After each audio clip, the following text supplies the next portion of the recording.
आज शुरू करते हैं हिंदी भाषा का विकास। ये टॉपिक टीजीटी पीजीटी के लिए तो इम्पोर्टेंट है ही, साथ ही डीएलएड के विद्यार्थियों के लिए भी, तथा सुपर टेट की तैयारी करने वाले विद्यार्थियों के लिए, टेट की तैयारी करने वाले विद्यार्थियों के लिए, सी टेट की तैयारी करने वाले विद्यार्थियों के लिए, केवीएस एनवीएस आदि की सभी तैयारी करने वाले बच्चों के लिए बहुत ही इम्पोर्टेंट है। और साथ ही सामान्य हिंदी के बच्चों के लिए भी बहुत इम्पोर्टेंट है, जैसे आरओ एआरओ और समीक्षा अधिकारी आदि का जो पेपर देते हैं उनके लिए भी बहुत ही महत्वपूर्ण है। लेखपाल आदि का, यूपी पुलिस आदि सभी के लिए बहुत इम्पोर्टेंट टॉपिक है। तो शुरू करते हैं हिंदी भाषा का विकास। तो हिंदी भाषा, भाषा शब्द जो है भास धातु से बना है। भास का अर्थ होता है बोलना या कहना। भाषा क्या है? भाषा मानव मुख से उच्चरित सार्थक ध्वनि है जो विचारों के आदान प्रदान का कार्य करती है, उसे भाषा कहते हैं। और भाषा की सबसे छोटी इकाई ध्वनि होती है। ये परीक्षाओं में बहुत प्रश्न पूछा जाता है, भाषा की सबसे छोटी इकाई क्या होती है? तो भाषा की सबसे छोटी इकाई ध्वनि होती है। परंतु अगर प्रश्न ये पूछा जाए कि भाषा की सबसे छोटी सार्थक इकाई क्या होती है, तो वह वर्ड होती है। हिंदी शब्द की उत्पत्ति कैसे हुई? चूंकि हम हिंदी भाषा का अध्ययन कर रहे हैं तो उसी के बारे में देखेंगे। तो हिंदी शब्द की उत्पत्ति कैसे हुई और हिंदी भाषा का विकास कैसे हुआ? पहले देखते हैं हिंदी शब्द की उत्पत्ति। इसके संबंध में दो मत हैं, एक देशी मत और दूसरा विदेशी मत। तो देखते हैं विदेशी मत क्या है। विदेशी मत कहता है कि जब ईरानी भारत आए, उन्होंने सिंधु नदी को देखा, क्योंकि सिंधु नदी पड़ती थी और जब स्थल मार्ग से हुआ है तो सिंधु नदी पड़ी, तो उन्होंने उसका नाम पूछा। तो यहाँ पर लोगों ने उसे सिंधु नदी बताया, पर ईरानी भाषा में श ध्वनि न होने की वजह से और द ध्वनि न होने की वजह से उन्होंने स का उच्चारण ह की तरह और ध का उच्चारण द की तरह करने लगे। अतः वह सिंधु को हिंदू कहकर पुकारने लगे, जिसे कालांतर में यही हिंदू शब्द हिंदी बन गया। जब वेनसांग भारत आया तो उसे भी सिंधु नदी पार करके आना था। उसने इन सिंधु नदी को इंतु या तिएंचु कहा। जब यूरोपीय या इटालियन भारत आए तो वे सिंधु को सिंडोन कहने लगे और यही सिंडोन से इंडोन बना, जो कालांतर में इंडिया बन गया। तो मुझे उम्मीद है आप समझ पा रहे होंगे। और भारतीय मध्य कहता है कि हिंदी शब्द कैसे बना? हिंदू शब्द से बना, और हिंदू शब्द दो शब्दों से मिलकर बना है। हिन धन दू। हिन का अर्थ होता है हनन करने वाला और दू का अर्थ होता है दुष्टों का, अर्थात दुष्टों का हनन करने वाला जो है वो हिंदू होता है। हालांकि ये मत बहुत ज्यादा प्रमाणिक नहीं है, लेकिन भारतीय व्याकरण के विद्वानों ने, डॉक्टर हरदेव बारी, डॉक्टर नगेंद्र आचार्य, रामचंद्र शुक्ल आदि विद्वानों ने इसे भी अपने भाषा के विश्लेषण में दिया हुआ है, तो ये भी आपको जानना चाहिए। हिंदी भाषा का विकास सरलीकरण की प्रक्रिया के अंतर्गत होता है। किसी भी भाषा का विकास, हिंदी का ही नहीं सभी भाषाओं का विकास सरलीकरण की एक लंबी प्रक्रिया के दौरान होता है। जैसे मानव प्रवृत्ति होती है कि कोई भी कठिन चीज होती है तो उसे आसान बनाने की, या नदी हुआ, पानी हुआ, अगर वो पहाड़ से गिरता है तो वो तराई की तरफ ही बढ़ता है। तो यही बात भाषा पर भी लागू होती है। जैसे आजकल की भाषा में एक नया ट्रेंड देखने को मिल रहा है कि जीटी लिख दिया गुड नाइट हो गया, जीएम लिख दिया गुड मॉर्निंग हो गया। तो इस तरह से ये सरलीकरण की प्रक्रिया आज की जनरेशन ने इसे इतना GOOD गुड KNIGST लिखने की बजाय GT लिख दिया गुड नाइट हो गया। तो ये सरलीकरण की एक प्रक्रिया, इसे भी आप कह सकते हैं। तो उसी तरह से ही भाषा का विकास भी एक सरलीकरण की लंबी प्रक्रिया के द्वारा होता है। और संस्कृत भाषा हमारे भारोपीय भाषा परिवार की भाषा है। ये प्रश्न भी परीक्षाओं में आता है कि हिंदी किस भाषा परिवार की भाषा है, तो हिंदी भी हमारे भारोपीय भाषा परिवार की भाषा है। भारोपीय अर्थात भारत और यूरोप। अब देखते हैं समय। संस्कृत भाषा को हिंदी भाषा तक आते आते हिंदी का विकास संस्कृत से हुआ है। तो संस्कृत, पाली, प्राकृत, अपभ्रंश, अवहट से होते हुए हिंदी का वर्तमान रूप हमारे सामने आता है।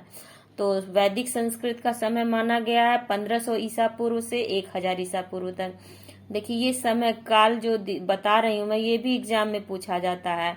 और 2016 की टीजीटी या पीजीटी की परीक्षा में ये प्रश्न पूछा गया था।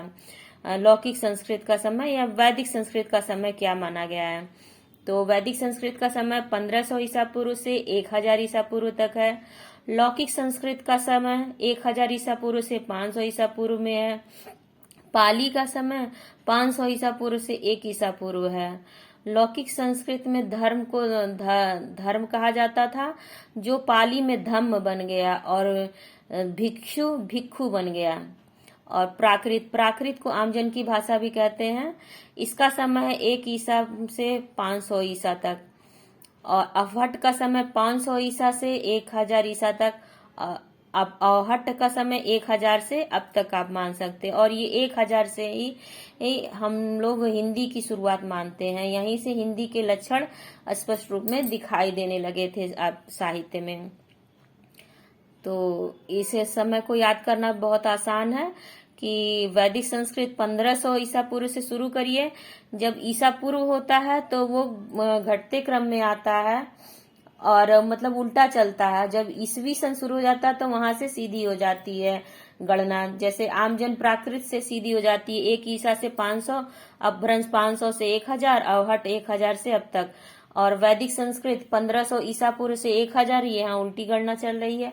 लौकिक संस्कृत के समय 1000 ईसा पूर्व से 500 ईसा पूर्व। पाली का समय 500 ईसा पूर्व से 1 ईस्वी तक। तो इसे याद कर लेंगे विद्यार्थी। हिंदी शब्द भंडार संस्कृत से समृद्ध हुआ, तत्पश्चात विदेशी भाषाओं से। आप लोगों को पता ही है हमारे देश पर बहुत से देशों ने शासन किया, जैसे ईरानी आए, डच आए, फ्रांसीसी आए, पुर्तगाली आए और अंग्रेज आए। तो इन्होंने अपनी भाषा का बहुत प्रभाव हमारी भाषा पे डाला, हमारी संस्कृति पे डाला है। तो उनके बहुत सारे शब्द जो है जो हम अभी भी अपनी भाषा में बोलते हैं, पर हमें लगता है कि वो हिंदी के शब्द हैं, पर वो एक्चुअली में हमारे हिंदी के शब्द नहीं होते, वो उनकी भाषा के शब्द होते हैं। उदाहरण रूप में मैं आपको एक शब्द बताती हूँ, गमला। गमला जिसे हम समझते हैं हिंदी भाषा का शब्द है, पर ये पुर्तगाली भाषा का शब्द है। इसी तरह से आदमी, औरत, ये सब अरबी भाषा के शब्द हैं। तो ज्यादा समय न लेते हुए हम आगे बढ़ते हैं। प्राचीन भारतीय भाषाओं में वैदिक संस्कृत का समय माना गया है 1500 ईसा पूर्व से 1000 ईसा पूर्व तक। इस समय टाइम पीरियड में जो है वेद, उपनिषद, आरण्यक, ब्राह्मण ग्रंथों की रचना हुई। लौकिक संस्कृत का समय आता है 1000 ईसा पूर्व से 500 ईसा पूर्व तक। इस समय में महाभारत, रामायण और स्मृति ग्रंथ रचे गए। वैयाकरण, अब जान लीजिए वैयाकरण किसे कहा जाता है।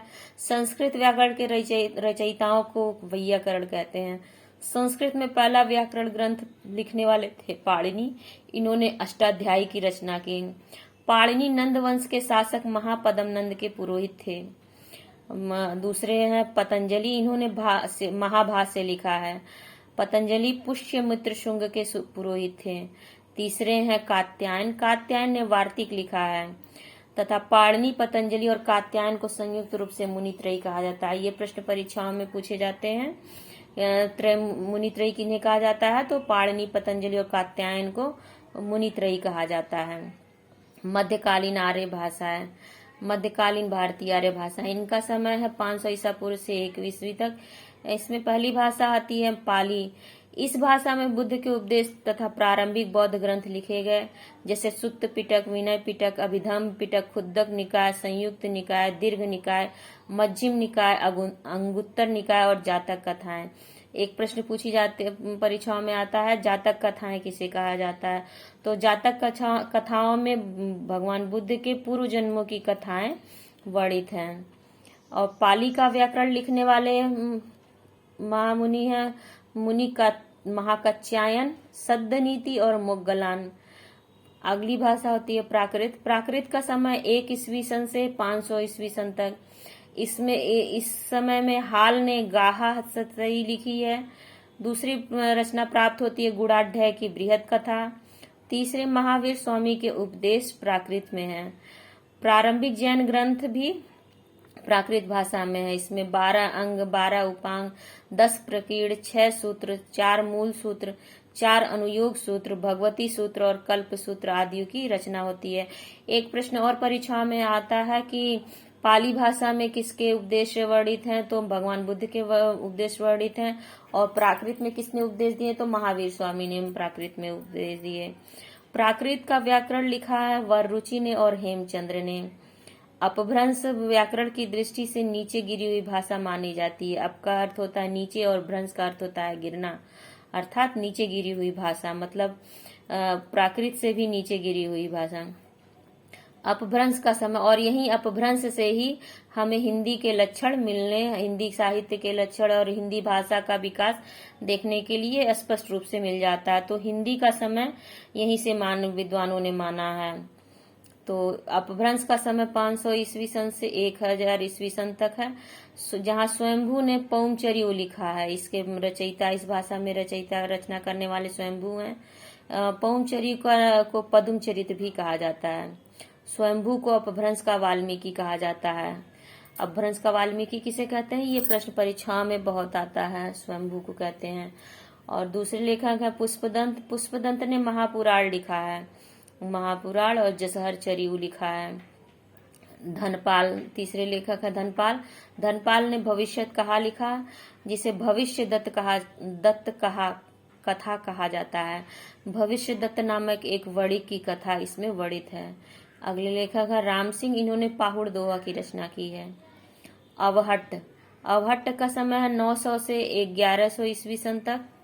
यह संक्रमण कालीन भाषा है। इसमें अब्दुल रहमान इसके लेखक हैं। इन्होंने संदेश रासक लिखा है। संदेश रासक अथवा स्नेह रासक। आचार्य हजारी प्रसाद द्विवेदी ने यहीं से लौकिक हिंदी की शुरुआत मानी है। और संदेश रासक पहला दूत काव्य भी माना जाता है। अगली रचना प्राप्त होती है कवि रोडा की राउलवेल, जो एक शिलांकृत कृति है। ये परीक्षा में बहुत पूछा जाता है। शिलांकृत कृति के नाम से कौन सी कृति मौजूद है, तो राउलवेल, कवि रोडा की राउलवेल। ज्योतिरीश्वरी ठाकुर ने वर्ण रत्नाकर लिखा है। और दामोदर कवि ने उक्ति व्यक्ति प्रकरण लिखा है। अब देखते हैं अपभ्रंश से विकसित भाषाएं। पहला है मराठी अपभ्रंश। मराठी भाषा का विकास हुआ है। मराठी अपभ्रंश से मराठी भाषा का विकास हुआ है। अब इसका सूत्र है मामने।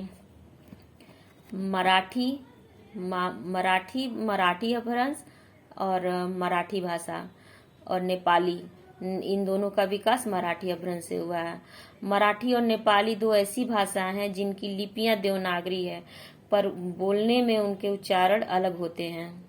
मतलब उच्चारण नहीं, वो भाषा अलग होती है पर लिपि उनकी देवनागरी है। अगला है ब्राचड़ अपभ्रंश। ब्राचड़ अपभ्रंश से सिंधी, पंजाबी, लहंदा, टाकरी, कश्मीरी का विकास हुआ है। अगली है खस अपभ्रंश, जिसे पहाड़ी हिंदी कहते हैं। ये भाषा उपवर्ग है, इसे भाषा उपवर्ग ए कहते हैं। पहाड़ी हिंदी, पहाड़ी हिंदी से विकास हुआ है। खस अपभ्रंश से विकास हुआ पहाड़ी हिंदी का। पहाड़ी हिंदी में गढ़वाली और कुमायूनी आती है। गढ़वाली बोली जाती है पौड़ी गढ़वाल, टिहरी गढ़वाल, चमोली, उत्तरकाशी, देहरादून और देहरादून का पहाड़ी भाग में। कुमायूनी बोली जाती अल्मोड़ा, पिथौरागढ़, रुद्रपुर और चंपावत के भागों में। तो खस अपभ्रंश से विकास हुआ है पहाड़ी हिंदी का। गढ़वाली और कुमायूनी ये पहाड़ी हिंदी है। अपभ्रंश सौरसेनी अपभ्रंश से गुजराती भाषा, गुजराती भाषा का विकास हुआ है। और सौरसेनी का नाम इसलिए सौरसेनी पड़ा क्योंकि ये सूरसेन की राजधानी मथुरा में बोली जाती थी, इसका विकास माना गया है। और सूरसेन से ही सौरसेनी का विकास हुआ है। गुजराती एक स्वतंत्र भाषा तथा इसकी अपनी अलग लिपि भी है। सौरसेनी अपभ्रंश से उपभाषा वर्ग सी में आती है। राजस्थानी हिंदी, सौरसेनी अपभ्रंश से ही भाषा उपवर्ग सी का विकास हुआ है, जिसमें पश्चिमी हिंदी आती है। भाषा उपवर्ग बी में राजस्थानी हिंदी के अंतर्गत आने वाली बोली है जयपुरी और ढूंढाली। जयपुर, भरतपुर, अलवर, दौसा, सवाई माधोपुर में बोली जाती है। पश्चिमी हिंदी के अंतर्गत आने वाली भाषा उपवर्ग बी में राजस्थानी हिंदी के अंतर्गत जयपुरी या ढूढाली बोली जाती है। जयपुर, भरतपुर, अलवर, दौसा, सवाई माधोपुर में बोली जाती है। दूसरी भाषा मेवाती राजस्थान के उत्तरी भाग में, मेवात, गंगानगर, भरतपुर में बोली जाती है। अगली भाषा मारवाड़ क्षेत्र अर्थात राजस्थान के रेगिस्तानी इलाके में, जो पाकिस्तान से भी सटा है। जोधपुर, बीकानेर, आमेर, जैसलमेर, बाड़मेर, अजमेर और मारवाड़ी में बोली जाती है।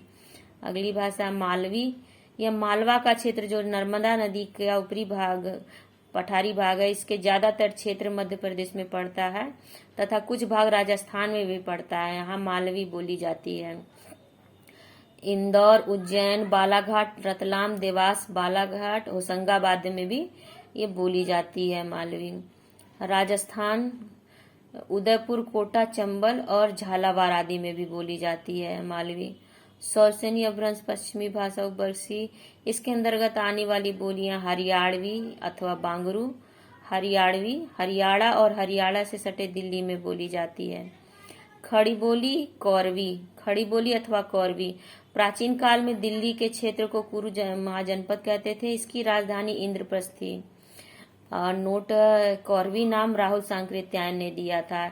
यह प्रश्न परीक्षाओं में पूछे जाते हैं कि कौरवी नाम किसने दिया था, तो राहुल सांकृत्यायन ने दिया है कौरवी नाम। ये कौरवी भाषा दिल्ली, मेरठ, गाजियाबाद, मुजफ्फरनगर, सहारनपुर, मुरादाबाद, रामपुर, बरेली में बोली जाती है। पश्चिमी हिंदी की तीसरी बोली है ब्रज भाषा बोली जाती है मथुरा, आगरा, अलीगढ़, हाथरस, एटा, बदायूं, कासगंज तथा ग्वालियर के कुछ क्षेत्रों में तथा राजस्थान के भरतपुर के कुछ भागों में बोली जाती है। भारत से बाहर कजाकिस्तान में कजाकी ब्रज बोली जाती है।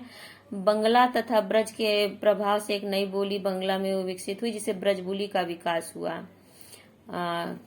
ब्रजबुली भी ये ब्रज ही माना जाता है, जो बांग्ला में बोली जाती है। कन्नौज बोली जाती है। कन्नौज, शाहजहांपुर, पीलीभीत, हरदोई, इटावा, कानपुर में बोली जाती है कन्नौजी भाषा। बुंदेली बोली जाती है झांसी, उरई, जालौन, ललितपुर, हमीरपुर, महोबा में बोली जाती है तथा बांदा, चित्रकूट में भी बोली जाती है। अर्धमागधी अपभ्रंश से पूर्वी हिंदी का विकास हुआ। पूर्वी हिंदी के अंतर्गत 3 भाषाएं आती हैं, अवधी, बघेली और छत्तीसगढ़ी। अवधी का क्षेत्र है लखीमपुर खीरी, सीतापुर, लखनऊ, बाराबंकी, बहराइच, गोंडा, श्रावस्ती, बलरामपुर, फैजाबाद, प्रतापगढ़, सुल्तानपुर, रायबरेली, उन्नाव, इलाहाबाद और कौशाम्बी। ये बहुत ही महत्वपूर्ण भाषा है अवधी, क्योंकि अवधी में बहुत सारा साहित्य रचा गया है। जैसे तुलसीदास ने भी लिखा है, सूरदास ने भी लिखा है, जासी ने भी लिखा हुआ है, इसलिए ये भाषा बहुत महत्वपूर्ण हो जाती है। और परीक्षा में ये इससे प्रश्न पूछे जाते हैं कि बहराइच में कौन सी बोली बोली जाती है, या इलाहाबाद में क्या बोला जाता है, या लखनऊ में कौन सी भाषा बोली जाती है, तो अवधी बोली जाती है। और भारत के बाहर अवधी फिजी देश में, त्रिनिडाद में, टोबैको, सूरीनाम तथा कुछ मात्रा में मॉरिशस में भी बोली जाती है। अगली भाषा बघेली चित्रकूट, बादा, जबलपुर, पन्ना और दतिया में बोली जाती है। अगली भाषा छत्तीसगढ़ में जैसे रामपुर, बिलासपुर, दामोह, बस्तर में बोली जाती है। अगली है मागधी अपभ्रंश से बिहारी हिंदी का विकास हुआ, जिसकी 3 बोलियां हैं भोजपुरी, मैथिली और मगही। भोजपुरी उत्तर प्रदेश में कुशीनगर, गोरखपुर, सिद्धार्थनगर, महाराजगंज, बस्ती, अंबेडकर नगर, जौनपुर, बनारस, आजमगढ़, भदोही, चंदौली, गाजीपुर, सोनभद्र, मऊ, बलिया और देवरिया में बोली जाती है। और बिहार में यह भाषा आरा, छपरा, भोजपुर, बक्सर में बोली जाती है तथा झारखंड में रांची, हजारीबाग, बोकारो, धनबाद, गढ़वा, चतरा और पलामू में बोली जाती है। तो ये बहुत ही महत्वपूर्ण भाषा है भोजपुरी, क्योंकि ये प्रश्न परीक्षा में पूछा जाता है। भोजपुरी लोग समझते हैं कि पूर्वी हिंदी की बोली है, पर ये बिहारी हिंदी की बोली है। इस बात को ध्यान में रखिएगा आप लोग। भारत से बाहर भोजपुरी मॉरिशस में बोली जाती है और यहाँ पर भोजपुरी महोत्सव भी मनाया जाता है।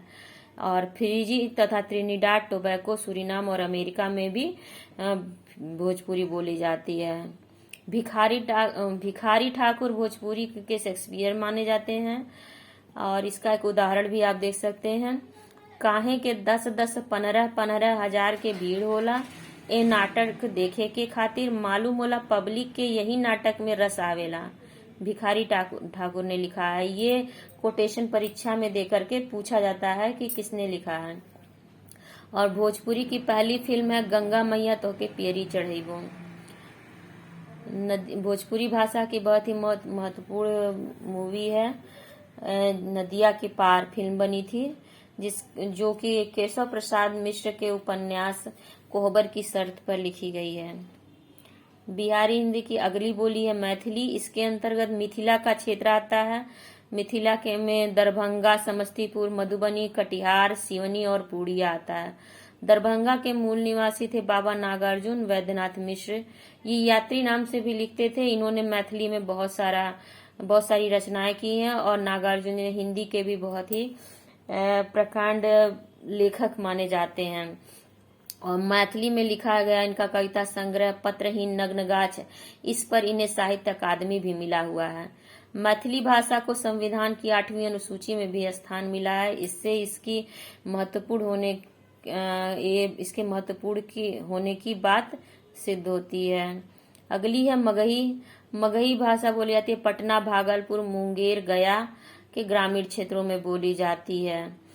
तो मगही, ये भी प्रश्न परीक्षा में आया हुआ है कि मगही पटना में कौन सी भाषा बोली जाती है, कौन सी हिंदी बोली जाती है। तो पटना में मगही हिंदी बोली जाती है। धूप होता हिंदी में, जो कि घाम हो जाता भोजपुरी में। मगही में इसे रवड़ा या रौंदा कहते हैं। मागधी अपभ्रंश से बंगला भाषा, असमिया भाषा, उड़िया भाषा का भी विकास हुआ है। मागधी अपभ्रंश से बंगला, असमिया, उड़िया का भी विकास हुआ है। अंगिका बोली जाती है बिहार के अंग जनपद में। ये प्रश्न परीक्षा में आया हुआ है। अंगिका बोली कहाँ बोली जाती है, तो ये बिहार के अंग जनपद में बोली जाती है। हमारा अगला टॉपिक होगा लिपि। ध्वनियों का लिखित रूप ही लिपि या वर्ड कहलाता है। विश्व में लिपि का विकास क्रम, तो इस टॉपिक को हम अगली वीडियो में देखेंगे। उम्मीद है आप लोगों को इससे बहुत ही अच्छी जानकारी मिली होगी। और सभी विद्यार्थियों से अनुरोध है कि कृपया वीडियो को जरूर लाइक कर दिया करें। धन्यवाद। लाइक, शेयर और सब्सक्राइब का जरूर करें मेरे चैनल को।